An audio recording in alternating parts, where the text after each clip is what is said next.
Good evening. Welcome to Belize Watch. I am Rene Villanueva, and I welcome you on behalf of our partners, National Gas Company of Belize, the Belize Natural Energy, and DeBarry. In this show, we'll be looking at hydroponics in Belize through a visit with Pastor Jimmie Jones, who has his hydroponics operation in Lord's Bank in the Belize district. Hydroponics is growing plants without the use of soil in a nutrient-rich water. Pastor Jones has quite an operation, as we'll see after these words from our partners.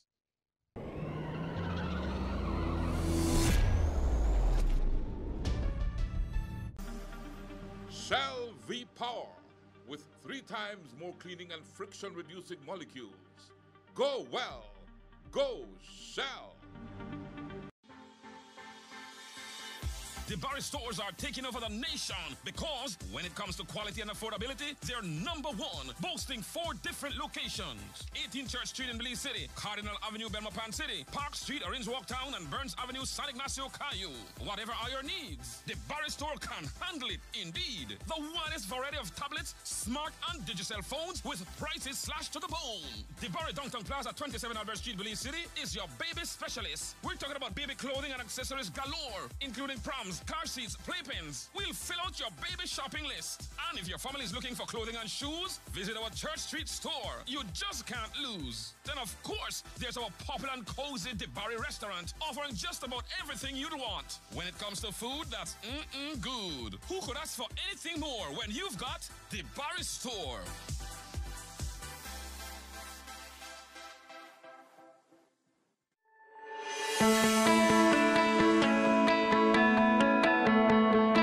The National Gas Company Limited was born of the need for the country of Belize to have a marine gas terminal of its own, thereby securing supplies of critical cooking gas for a growing population.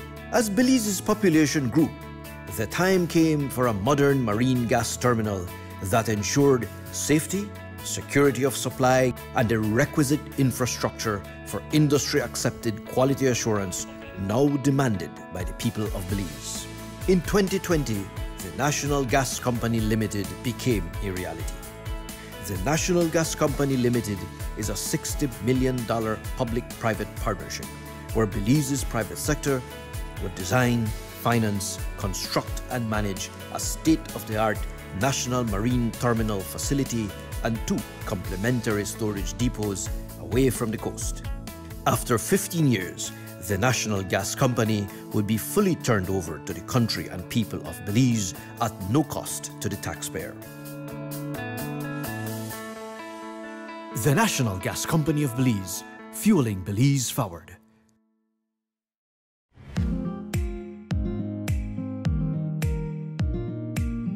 The Dare to Dream Big entrepreneurial program funded by the Belize Natural Energy Charitable Trust is on the way. The program aims to inspire, connect, encourage, and support entrepreneurs to create and enhance innovative products and services to increase their social and business values. On November 13 at 5 p.m., entrepreneurs participating in the development training will pitch their business plan to a panel of 5 judges. 5 will be selected to be awarded up to 10,000 Belize dollars of seed financing, along with specialized training to create the mindset for the success of their business from the B&E Trust. This exciting event will be streamed live on Belize Natural Energy Charitable Trust and Love FM's Facebook pages. We invite you to join us as we cheer on these brave Belizean entrepreneurs who have dared to seize the opportunity of coming closer to realizing their dreams of starting their own business. See you on November 13 at 5 p.m. Belize National Energy Trust, unlocking potential. And we are here at Belizean Fresh, and talking about Belizean Fresh, everything inside Belizean Fresh looks very fresh. And I'm here with Pastor Jimmie Jones. And Pastor Jones, thank you for having me here. Jimmie Jones, nothing to do with that whole Jim Jones situation, right? Of course. Not at all, sir. He has a little bit of a different complexion, and he was from a different country. Very different complexion, very different country, but it's good to have you here in our beloved country, Belize, because you're originally from Barbados, you told me. Yes, I am. I'm from Barbados, and my wife is from Jamaica. And long story short, God brought my wife and myself here over 20 years ago to serve as missionaries initially, but then we fell in love with Belize and really felt that God wanted us to continue to do work. So rather than stay here for just 2 or 3 years and then leave, we decided to make Belize our home. No, you said God brought you to Belize and inspired you to stay on in Belize. Yes. But how did you find out about Belize? Well, it was really interesting. I was part of, actually both of us were part of a denomination called the Wesleyan denomination.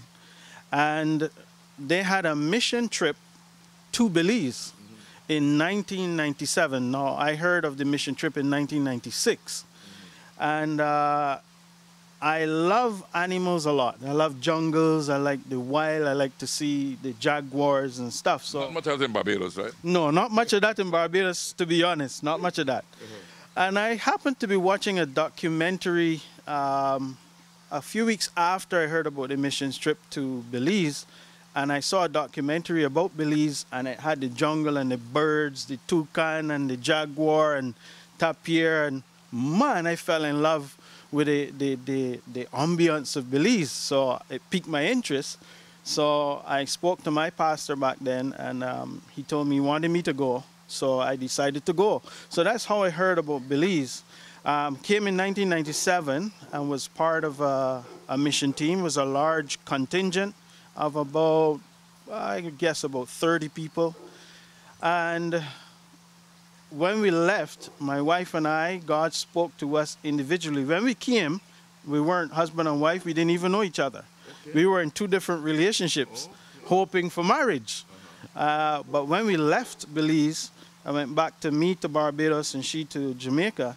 God spoke to each of us individually and said, I want you to marry the other person, come back to Belize, start a preschool and a church. He told me church and he told her preschool. And we obviously thought that we were hearing things and not hearing God. Because I'm in a relationship, how can God be telling me, drop this person and go for this one? It will make no sense to me. But after much prayer and seeking God and wrestling with it, because I really didn't know if it was God speaking to me or not, I decided to get some counsel from my pastor, and he gave me Proverbs 31, the virtuous woman. And he told me, if this lady that God is telling you he wants you to marry matches these qualities, then marry her. And she matched it perfectly. And you moved to Belize? And I moved to Belize. Got married in June 12th, 1999. Came to Belize on July 22nd or 27th, the same year. And then you established your church and your preschool as you felt led to do. Yeah, we did that. So we came into Belize. We initially served under the denomination, and then we moved on. Which denomination is that? It was the Wesleyan Holiness Church. Used to be in Belama. Can't remember which phase it is, but in Belama, I think it's phase 2. And then God asked us to start a new work, a new church. We started in Lord's Bank. We actually moved around a little bit, and we started in Lord's Bank, and we started our preschool in Lord's Bank. I think it was in 2005. Let's be proud of the things that make us one. Is the preschool still operating, and what's the situation with the church? Well, preschool is not operating now. My wife has since retired from operating the preschool, but the church is still in operation. Our church is now held in the Biltmore Plaza. We rent a conference room on Sundays, and we meet there from 9:30 to midday, and we have services every Sunday there. So church is still in operation. We ran the preschool for, I think it was 13 years. And then my wife really felt it was time to transition out from being a preschool teacher. And at the same time, we were starting Belize Fresh, and the business was transitioning beyond what I could handle, and I needed her assistance. And it just so happens that she felt led to come out of preschool, and she came right into the business. So now she runs all the paperwork and other stuff, and I do all the physical stuff. Belizean fresh lettuce.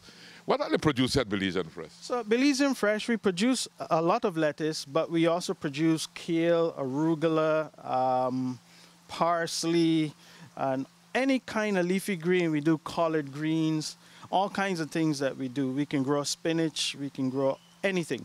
So leafy especially.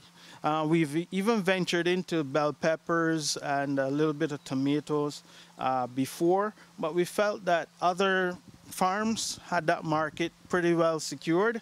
So we decided to just focus on the leafy stuff and lettuce. Mm-hmm. Now, you do what is known as hydroponics, right? I am a bit familiar with aquaponics, but not with hydro. Okay. But I'd like you to describe both systems for me. What is aquaponics and what is hydroponics? Yeah, so hydroponics and aquaponics are very similar systems. They grow plants without using soil. They use various types of media. You can use sand, you can use gravel, you can use just water, etc. So aquaponics and hydroponics are similar in that sense that they don't grow using soil, mainly water. The difference between the two is that aquaponics uses fish or fish or different types of fish species. You could even use shrimp and other stuff to do it as well, but mainly fish. And you use the fish to produce the waste. The waste they produce goes through a nitrification process and releases the nutrients from their waste. That way you don't use fertilizers in the traditional sense to produce the nutrients for the plants. The fish actually do that. In hydroponics, you eliminate the fish and you add water-soluble nutrients to it, and you mix it exactly how you want it to be, and you provide the plant food all day long. Okay, so the plant really is fed all day. It's not dependent on just the fish, like the aquaponics. So an operation this size would have required a whole lot of fish, right? No. If you were doing aquaponics. If I was doing aquaponics in this particular greenhouse here, this greenhouse is 132 feet long by, I think, 32 feet wide, I would have needed quite a few thousand fish to do it. Over at my other greenhouse, the smaller one, which was the first greenhouse we had 12 1,000-gallon tanks, and we would have an average of about 500 fish per tank.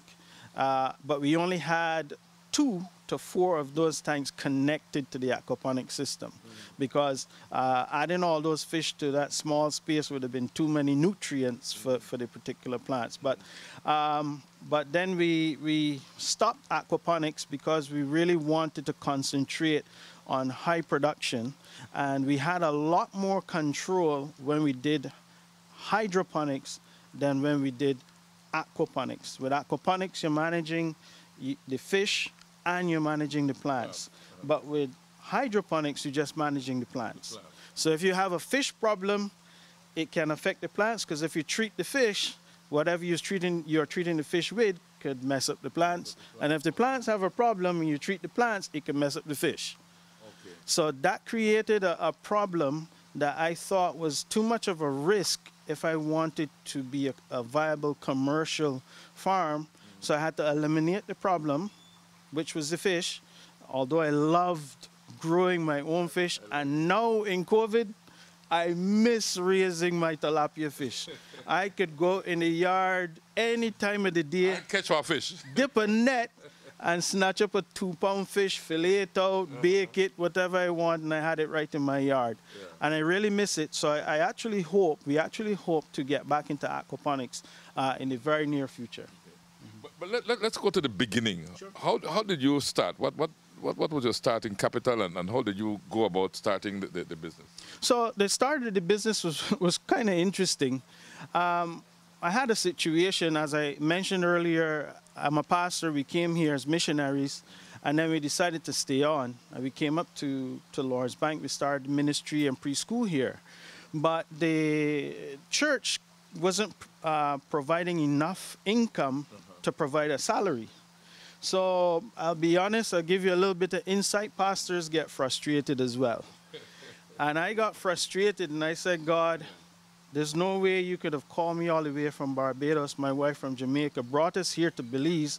We're doing what you call us to do, but we are broke. There's no way you could have brought us here and not provide a way that we can take care of ourselves. So I asked God for an idea, pour out the idea on me, give me a revelation of something I could do. And then God asked me a question. He said, what is it that you could get up doing every day and never feel frustrated doing it? And I couldn't answer for months. It took you that long to come up with the answer? To be honest, I couldn't come up with the answer. I wanted him to give me the answer, but that's not necessarily how God operates. He wanted me to discover the answer. Because the answer is usually inside you.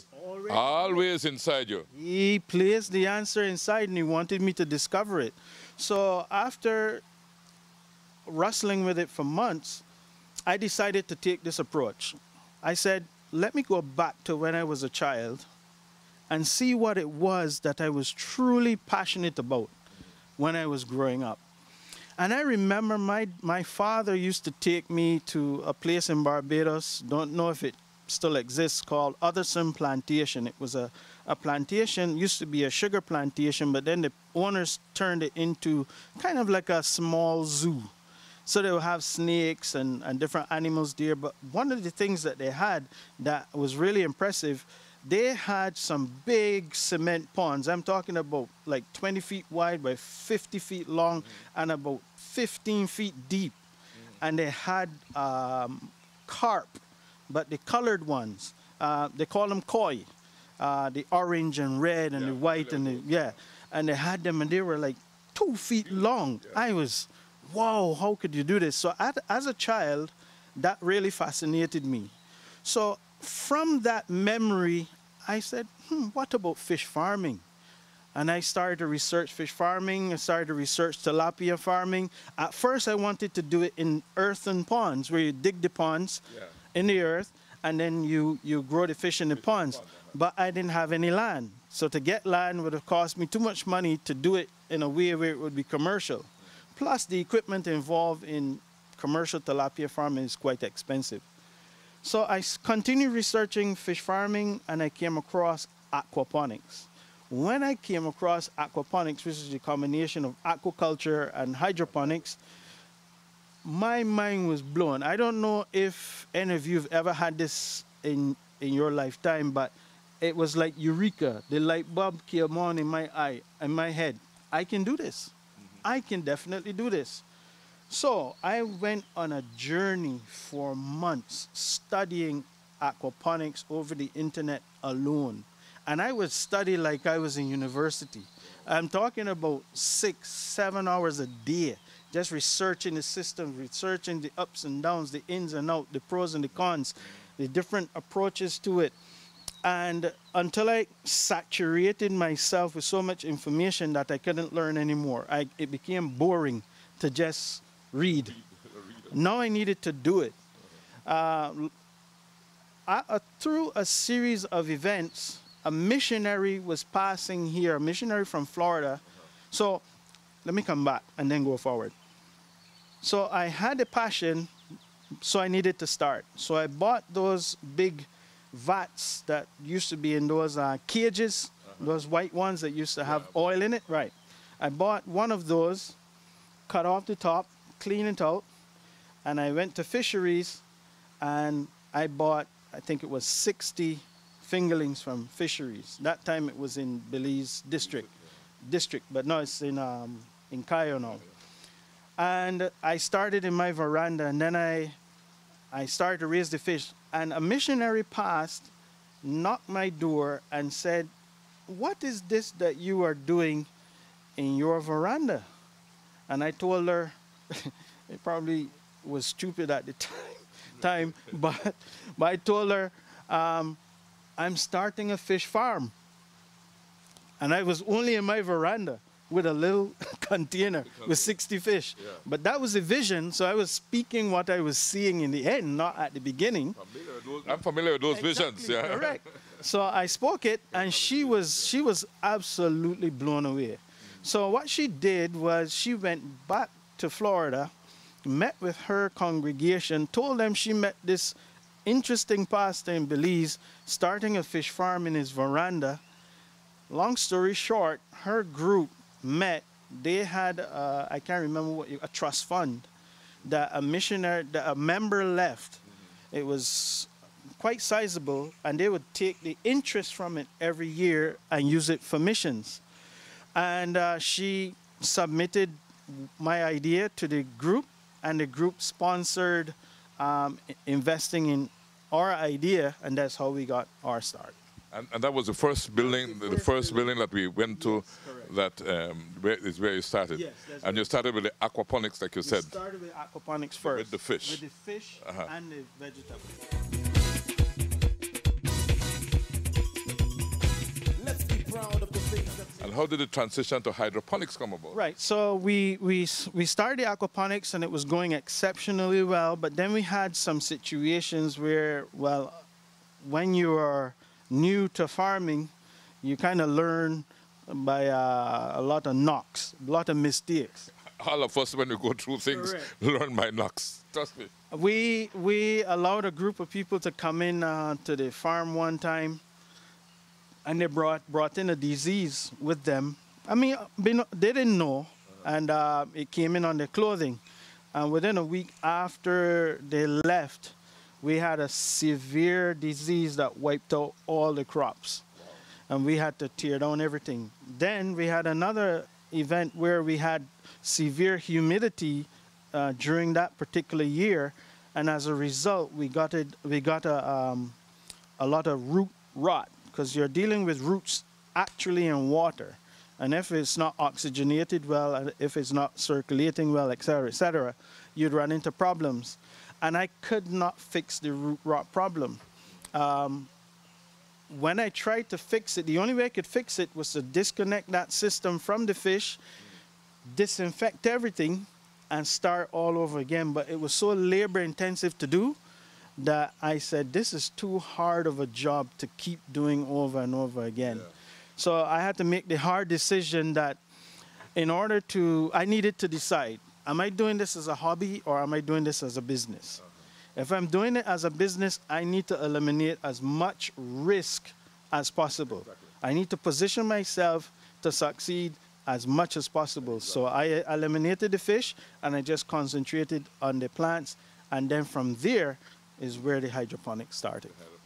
So the hydroponics is really water circulating through these tubes, Systems. all the time, 24 hours a day. You have water circulating. Some of my systems are 24 hours a day, and some I have on timers. So the water will be on during like from 6 in the morning to 6 in the evening, and then in the evening it shuts off. And then overnight, because now with COVID, I had to implement that because I had to cut back on expenses. So I needed to drop my electric bill. So I put the pumps on timers so that they'll shut off when I need them off and turn back on when I need them on. And how did the business and part of it go? Do you supply hotel chains, or how does that work? Well, very interesting. So how we set up our business model, we really had 3 market segments that we focused on. We focused on the hotels and resorts, restaurants associated with them, and then we would have the retailers, which would be the supermarkets and other stores that would sell, and then we had the other segment, which would be direct sales to the customer. So those were the 3 market segments that we had, and we kind of divided them up equally, where we tried to develop 33% of it into direct sales, 33% to the supermarkets, and then 33% to the hotel industry, which would be supplying the hotels and resorts. When COVID hit, we lost all of our business associated with the tourism industry, which actually grew beyond 33%. It was actually closer to like 40–45%. So when we lost that, the business just plummeted, which put us in a situation, the local demand is still there for our product, but the market locally is demanding of us more variety.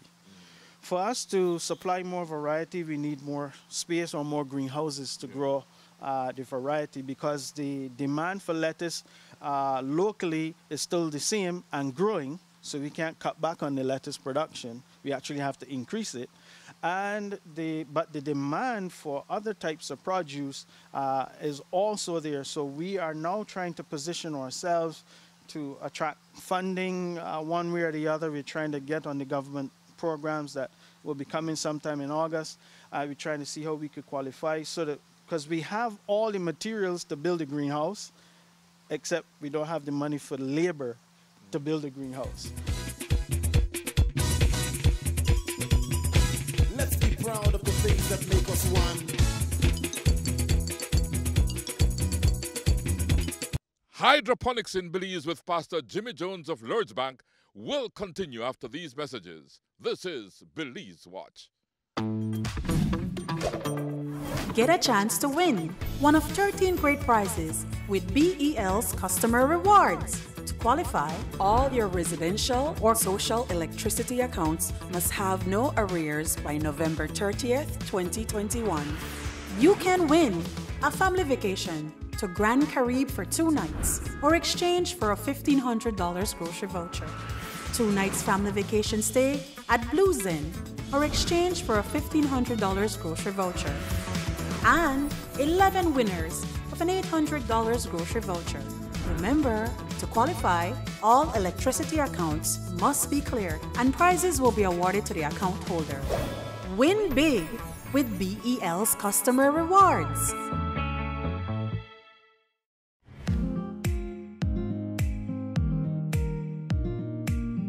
The Dare to Dream Big entrepreneurial program funded by the Belize Natural Energy Charitable Trust is on the way.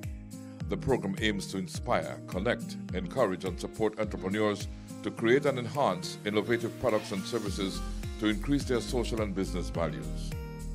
On November 13 at 5 p.m., entrepreneurs participating in the development training will pitch their business plan to a panel of 5 judges. 5 will be selected to be awarded up to 10,000 Belize dollars of seed financing, along with specialized training to create the mindset for the success of their business from the B&E Trust.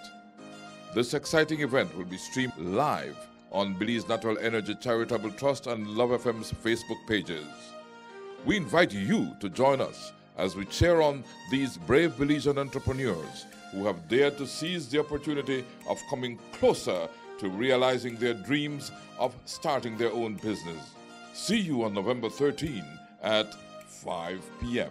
Belize National Energy Trust, unlocking potential.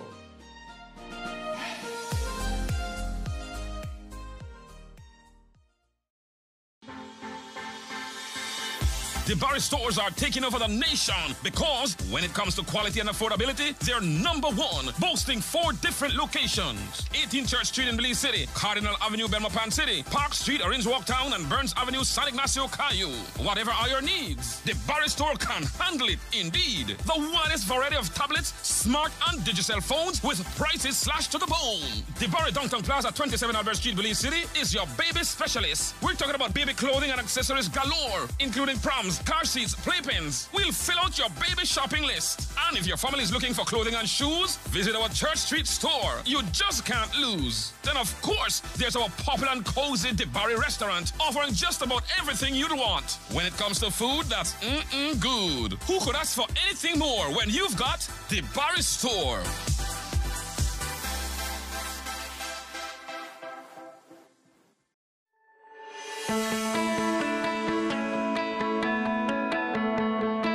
The National Gas Company Limited was born of the need for the country of Belize to have a marine gas terminal of its own, thereby securing supplies of critical cooking gas for a growing population. As Belize's population grew, the time came for a modern marine gas terminal that ensured safety, security of supply, and the requisite infrastructure for industry-accepted quality assurance now demanded by the people of Belize. In 2020, the National Gas Company Limited became a reality. The National Gas Company Limited is a $60 million public-private partnership where Belize's private sector would design, finance, construct and manage a state-of-the-art national marine terminal facility and 2 complementary storage depots away from the coast.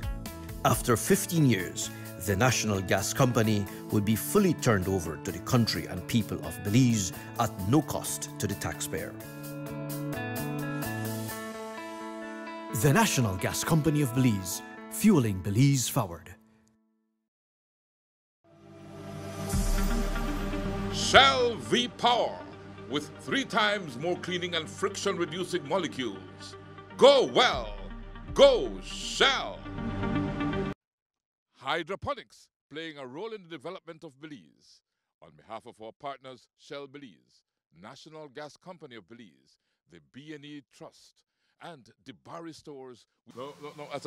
Talking about COVID, a lot of us will need to do something, maybe backyard gardening, grow some of the food we eat, and I think maybe hydroponics might be a way to go. Now, I'm looking at a sizable operation here, but can I just have a small hydroponics area in let's say, my backyard where I can produce maybe lettuce and cabbage and that sort of thing? Can that work? Absolutely. Actually, we started a new area in our business about over a year and a half, closer to 2 years ago, where we were deciding to offer our technical skills, because we've done this now since 2009, so it's like over 11 years. And we wanted to offer it to, 1, individual homes or individuals living at a home where we can build a system small enough to supply you and your household consistently. We can design a system that small, or we can design a system for a restaurant or a chef that likes to grow their own stuff but not have the time to do all the work to grow the stuff. We can set the system up for them and even have it as basic as they just check things every day themselves, or you can have it automated where you don't have to check anything. It communicates with you and tell you how things are going. And it can get as big as helping another person to set up a business kind of like this, but they might be targeting like PG or some other place where it's hard to get product from me, but they can probably grow it closer to their market, and I can help design the system for them, et cetera, et cetera. So all of that is available.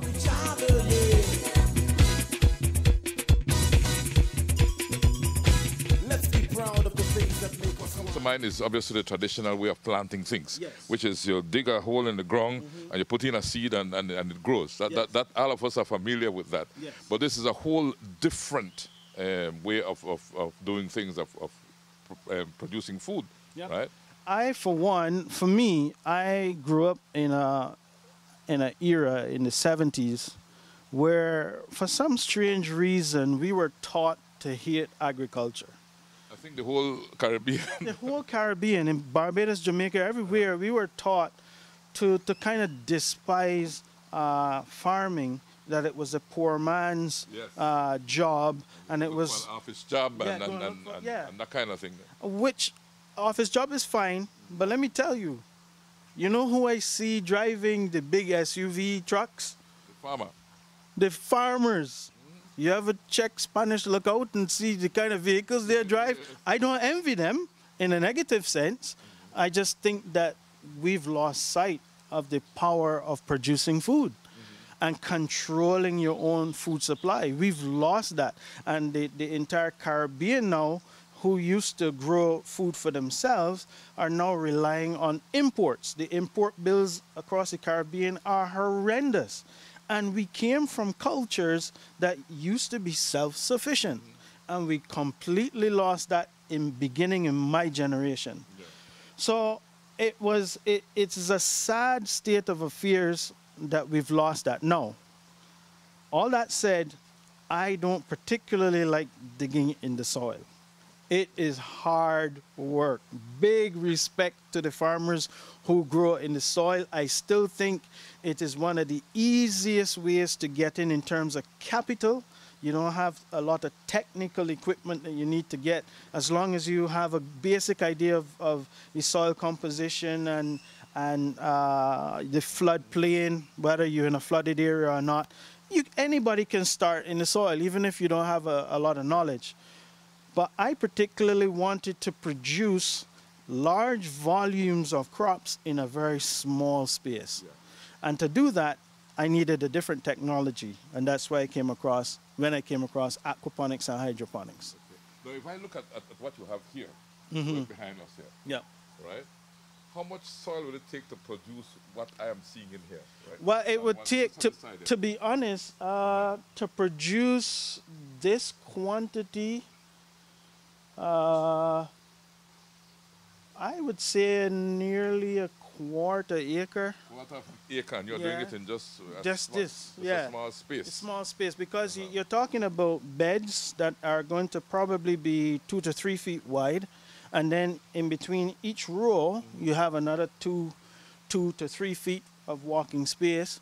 So by the time you spread that out, and then you can't plant them as close to each other as I have them planted here. So by the time you space out the plants, you're going to use up a lot more land.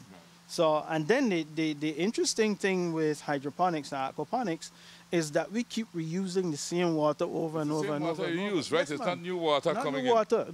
The only new water added to these systems is what we lose through the plants taking it up, or through evaporation or transpiration. So every week with this large of a system, we probably top up 400 gallons just to top back up the tanks. But we keep just recirculating the water over and over and over and over again. So in comparison, if I use a gallon of water to produce a head of lettuce in hydroponics, growing in the soil will take 10 gallons. Okay, so it's much... So it is much more efficient use of water. But then you have to keep your pump going for 24 hours. Not necessarily. It all depends. I do run some pumps for 24 hours, but I don't have to. If you design the system well enough and you understand how things work, if the night temperatures drop to a relatively cool temperature, if you could get to 80, 79, 78 at night, as opposed to a daytime of about 89, 90, the plants pretty much can handle those hours without running water. We plant them in plugs, and the plugs will remain damp, so that will suffice the roots for those hours. So you don't actually have to run the pumps 24/7, but you can. And I do it because I want the plants to grow faster. So with a system like hydroponics and aquaponics, it is very efficient, especially in the times now that we're dealing with potentially with climate change and water management and water usage. So being that I use only 10% of what a normal soil farm will use, and I keep recirculating that water, the efficiency is very, very good. And I mainly grow my crops, probably about 80% of the water I use is from rainwater capture. Okay. I put gutters on the greenhouse, the buildings, and connect them to big storage tanks, and collect that water, and I plug the rainwater right back into my plants. I think a major difference between growing food this way is the fact that it's not susceptible to insects and that outside element, because you are growing it in a controlled environment. Yes. So there's a big difference between growing in the soil where the sun, you have no regulation over the heat of the sun and the coolness and the temperature, as against a greenhouse where you can pretty much regulate things. Yeah, and that is the advantage we have, although they do have, I'm telling you, you would believe, you see the screen that we have here is very, very, I can't even remember the size of the micron, the size of the hole, but it's very tiny. But they have some very, very tiny bugs that still get through. So we still have to figure out some stuff, but we probably eliminate up to 80, 90% of the pests that would usually affect a regular soil farm. We only have to deal with those little ones that can squeeze through the holes, which would be like spider mites or white fly. Or sometimes people bring them in on their clothes. Yeah. And then we may have an initial flare-up of a bug problem. But with some tricks of the trade, we can put some neem oil, some soap and water and other stuff and spray them. And then we can knock those down, and then we're back on track. Does this require more than just the water circulating to grow, or you have to spray with any chemical or anything? No, we only spray if we have a bug problem. If we have a white fly problem, white fly is a pest, and it multiplies like crazy. We talk about how rabbit produce like crazy. Nothing to compare white fly and spider mites. When those start you can't see them physically, right? You initially see them. Initially, yeah. But when you start seeing them, you have a problem.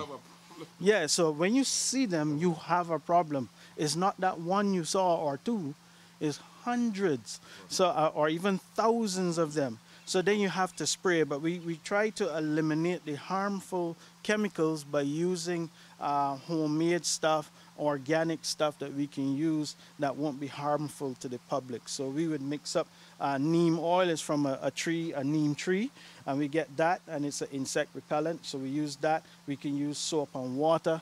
We can use, we actually use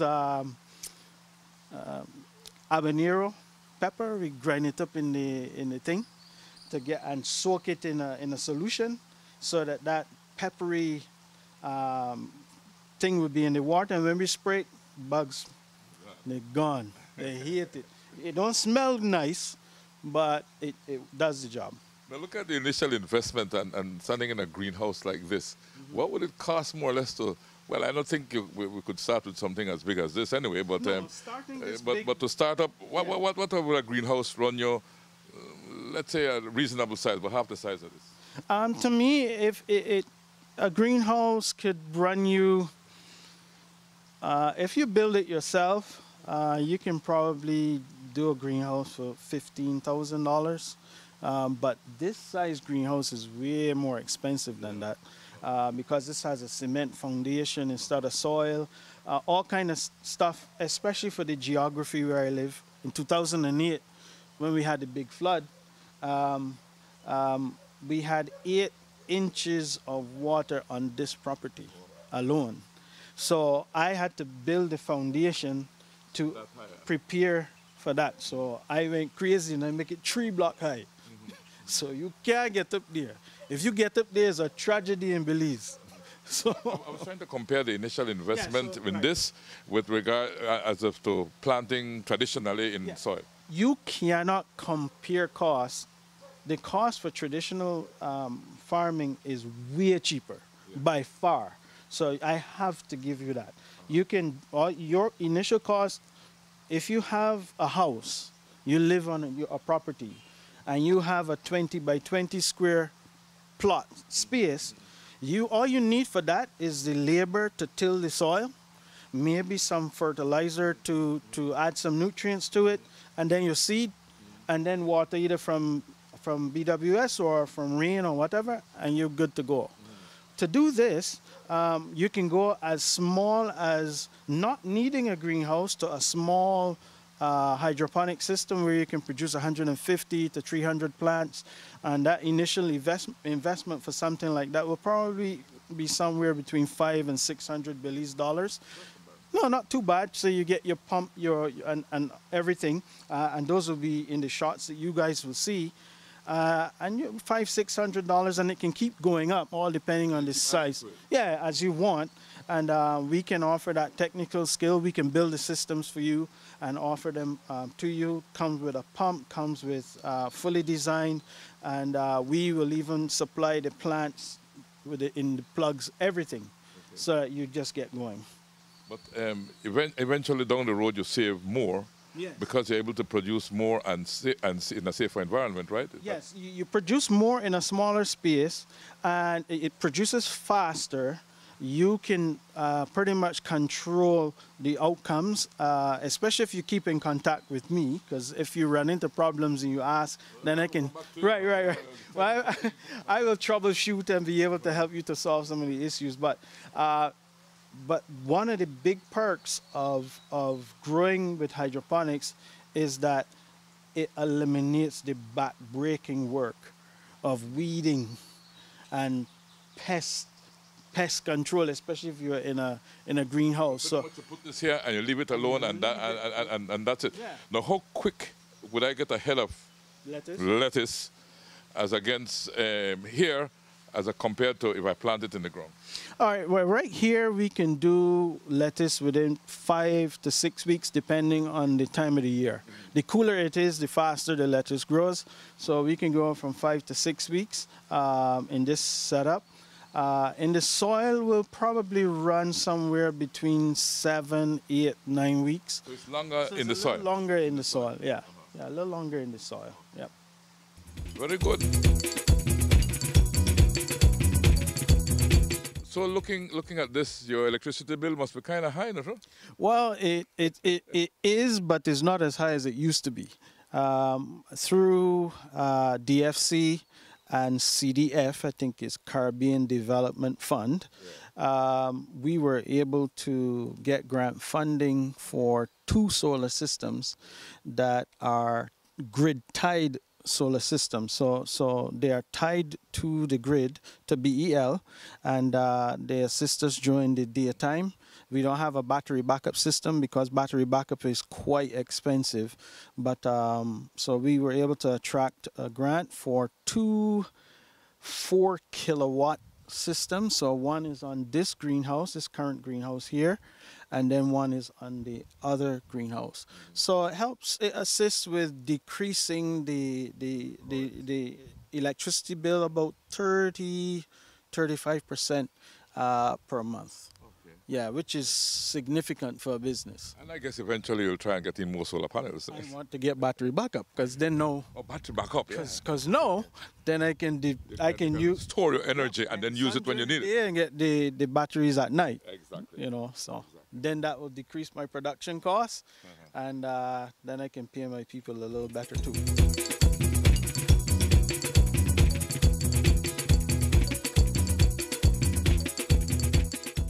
So just so you know, this is where everything starts. This is the nursery. Right now you're looking at about 2,400 lettuce seeds. We have about 4 varieties of lettuce. We have a red lettuce. We have 2 types of green leaf lettuce, and we have a butterhead lettuce in there. And this is on a 1-week cycle. This set you see over here, we already transplanted some of those to another section of the nursery, but these were also about 2,400, and so this is a week difference. Where do you get the seed from? So the seeds we import. Okay. We import the seeds because with farms, they import seeds that have a high sprouting ratio. So you can buy seeds from different places. You can have a friend sometimes send you seeds, but make sure you get your Baja permit before Baja take your seeds and throw them away. But you can get from friends and family whatsoever, but they're inconsistent. On a farm, when I put a seed in a hole, I want to fill that hole with a plant. Yeah. The more holes missing, the more impact those seeds, negative impact those seeds have on me, because as a plant that will never catch up to the rest of these. Okay.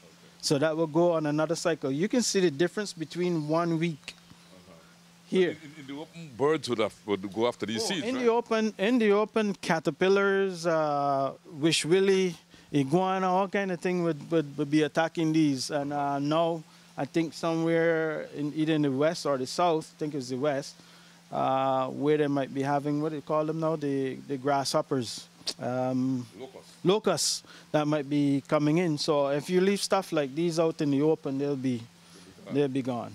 Yeah. Now, what do you actually plant it in? Because that's not soil. No, this is not soil. This is something that is called oasis cubes.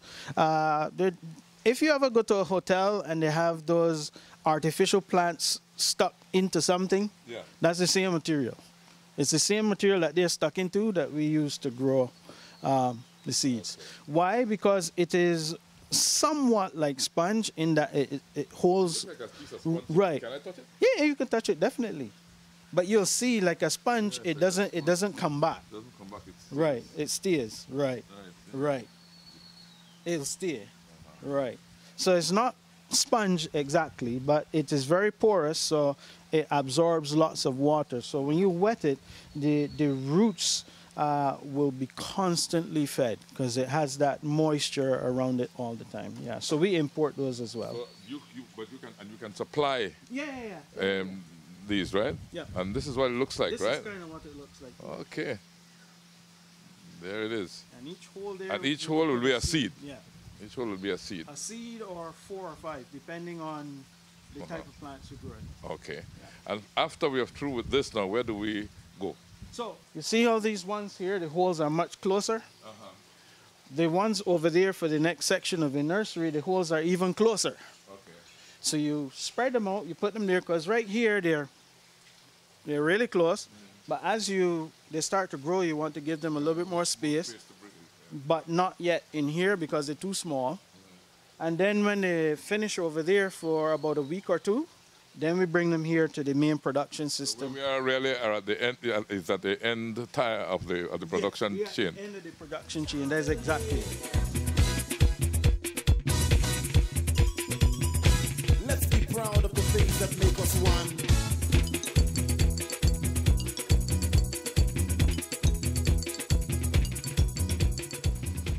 Right, so this is a butterhead variety that we use. We use this. Edible right now, right? Yeah, edible right now. We can take it up. Let me show you. You might be nervous, but I'm nervous. So it tastes a little strong because it's a little strong. These are at the end of their life. And this is not the time of the day that we usually harvest them either. Okay. So this is a butterhead variety. This is what you call a green leaf variety, right? Green leaf variety. Yeah, so this one is more like what you would put in burgers or something like that, but you can also use it in salad mixes. So we use this same butterhead and this one in our salad mixes as well. And this one here? This is another butterhead, but just younger. Younger butterhead. I'll take you to the back so you can see the red variety. Okay. So these are more mature. These are more mature butterheads right here. So these will be harvested along with those this week. This week. Yeah, so we'll start harvesting and coming this way this week. We'll finish up that big amount there, that little amount there, and then we'll start harvesting this section this week. And these, of course, are young. Yeah, these are young green leaf. Green leaf. So now, Yeah, this this is a red variety that we put in the salad mix. We don't sell these as individual heads. We just take the leaves and put them into the mixes, the salad mixes. So we would add the butterhead, the green leaf lettuce, this lettuce as well, this other green one, and the red, and we mix them together. Now let's look at what is happening here with the water. So show me how the water is connected. That's the water. So this is the tube that the water runs 24/7 in this particular pump. And if you look down here, this is the plumbing. So the pump is in this system here where the water is stored. It's a pump per system. Yeah. So a pump per system. And I did it like that on purpose because I wanted control over each system. Yeah. But can we look and see what the roots of this look like? Sure. Can we take out one and just see what it is that it looks? Okay. So the water is where the little cube is still there that it was in. Correct. And then the roots are coming out, and then the water constantly feeds Yeah. the roots, right? Yep. That's how it works. 24/7. 24/7. That's how it works. Okay. Yep. Wow. Interesting. And then you will see, if you look at it carefully, you can see how we harvested.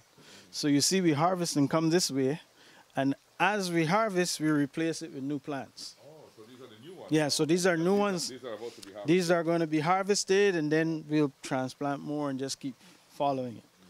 So we don't like empty spaces. We hate it.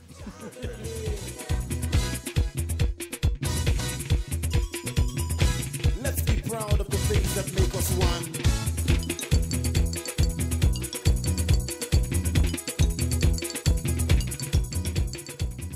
So we use these in something we call a combo mix. It has a little bit of lettuce mix, and it has different varieties of leafy greens that we put together, which is a much healthier one than just the lettuce mix.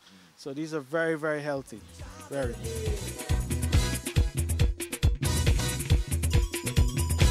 Let's be proud of the things that make us one. Jimmie Jones, here at Lord's Bank in the Ladyville area of the Belize district.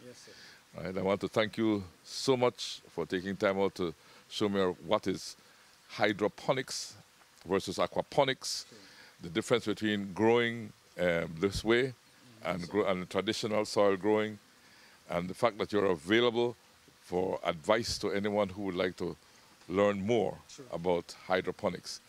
I want to thank you so much. But, you know, maybe there's something you might like to say that I did not ask you. Is there such a thing? Well, you know, what I'd like to do is to encourage everybody in this COVID. I can't even say post-COVID because it's still here.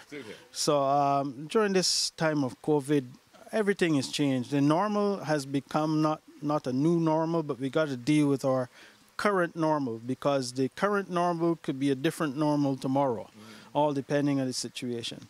All of us are feeling it. All the businesses have been hit. You either lose your job or your business has decreased significantly. You have bills to pay. You might have debts you need to pay. All kinds of things are happening, and there's a lot of stress associated with this season of time. But usually, when times are difficult and stressful like this, it is when you have opportunities to discover new ways of doing things or discovering new opportunities. So don't waste this bad situation. Utilize it. Allow the pressure that COVID will bring to force us to look for new ways to do things, to earn an income. Don't be afraid to try. Try something. Try farming in the soil. Try farming doing hydroponics. Try it in aquaculture. Try dressmaking. Try whatever it is that you feel you could be passionate about doing. Put your hands to work. Don't let this time tear you down, but allow it to give you the opportunity to build you up. Take advantage of it, and then just stay strong. And I pray that we'll all stay safe, and that Belize will not go backwards in terms of the impact from COVID. Excellent advice, Pastor Jones. Right? Thank you so much. And, you know, what you have done really is a labor of love. Yes. Because, you know, love flows from within, right? Am I correct biblically in saying that love flows from within? Love flows from within. Absolutely correct. Yep. And then there's always that choice that we have to make, right? Absolutely. Whether we choose to love or we choose to go in another direction. Yep. And so once we find what's within us and we can learn to love what comes from within us, then we can do like what you're doing right now. See, if you don't have God, you can't have love. Well, God is love. But if you have God, you have love, because He is love. That's right. Absolutely correct. And so we say, Belize and beyond, thanks for choosing love. Hydroponics, playing a role in the development of Belize. On behalf of our partners, Shell Belize, National Gas Company of Belize, the B&E Trust, and the Barry Stores, we say thank you for joining us. Knowledge of the past, impacting the present, building the future. Belize Watch. See what I mean? Jump and shout.